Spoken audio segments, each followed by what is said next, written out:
I still find it amazing that Christians, believers, still try and use the Bible to prove the Bible. One of my co-workers is a born-again Christian. She's fairly young, but very intelligent, and very sweet, innocent. Normally, the born-agains are extremely spiky, aggressive, offensive, but she has, in my opinion, the best attitude towards it. She's a live and let live, but she's found her salvation and her truth, which is great. I think that's a wonderful way to be, and she tries not to judge others. And if all Christians were like that, the world would be a fantastic place. Unfortunately, they're not. But one of my... She just had me watch a movie, and I watched most of it, and it's all stuff that I've heard before, and it doesn't actually prove the existence of God. It's not evidence for, which of course everyone here knows, but it's called the Star of Bethlehem, an hour and 3 minutes long.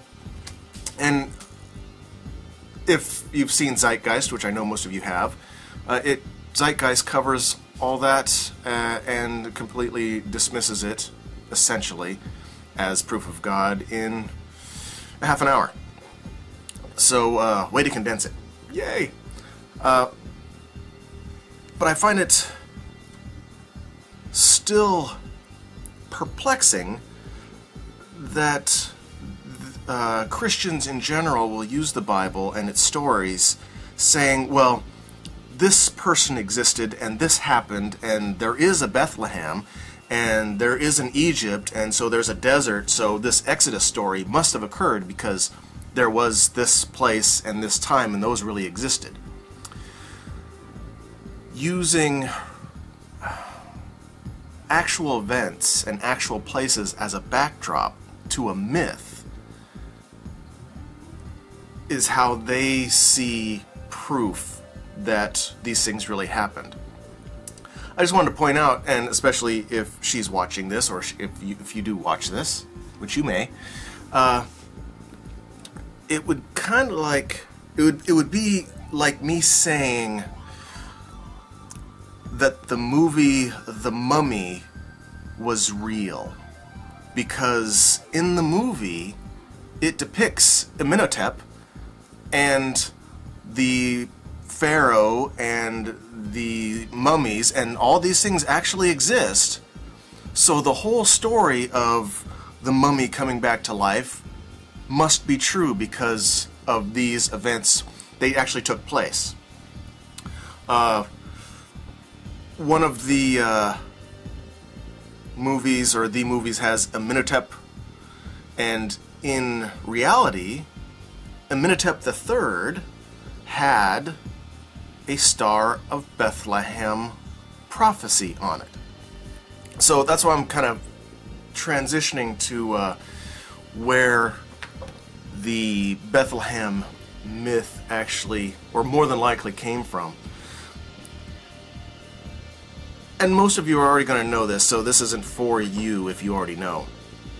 But the Bethlehemic prophecy was on the wall of, I believe, Amenhotep, I hope I'm saying that right because it's right from the movie, Amenhotep III's tomb.